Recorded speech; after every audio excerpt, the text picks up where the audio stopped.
കണ്ണൂരിൽ നിന്നും യാത്ര തിരിച്ച് ഞങ്ങൾ എത്തിയത് ഒരു പട്ടിക്കാട്ടിലായിരുന്നു.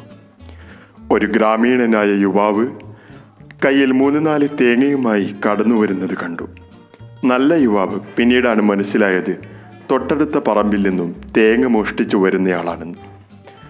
അതുവരെ ബീഡി വലിച്ച് തെങ്ങിൻ ചുവട്ടിലിരുന്ന പരമ്പരാഗത വേഷം ധരിച്ച ഒരു മധ്യവയസ്കൻ ഞങ്ങളെ കണ്ടതോടെ 4 ദിവസമായി നിർത്താതെ പണിയെടുക്കുന്നത് പോലെ കാണിക്കുന്നുണ്ടായിരുന്നു. ന്യൂജൻ ചെറുപ്പക്കാർ മക്കളാണെന്ന് തോന്നുന്നു. ഒരു പണിയും എടുക്കാതെ ഗെയിം കളിച്ച് കോലായിൽ ഇരിക്കുന്നുണ്ടായിരുന്നു. അവരെ പുച്ഛത്തോടെ നോക്കിയ ശേഷം ഞങ്ങൾ അകത്തേക്ക് കയറി.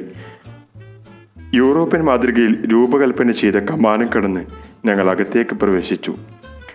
ഈജിപ്തിൽ നിന്നും വരുത്തിച്ച 2 കലാകാരന്മാർ കൊട്ടാരത്തിൻ്റെ ചുവരുകൾ കുലീനമാക്കുന്ന തിരക്കിലാണ്. വല്ല പനിയുമുണ്ടോ എന്ന് അന്വേഷിച്ച ഞങ്ങളോട് സൂപ്പി സാഹിബിനോട് അന്വേഷിക്കണമെന്ന് പറഞ്ഞു.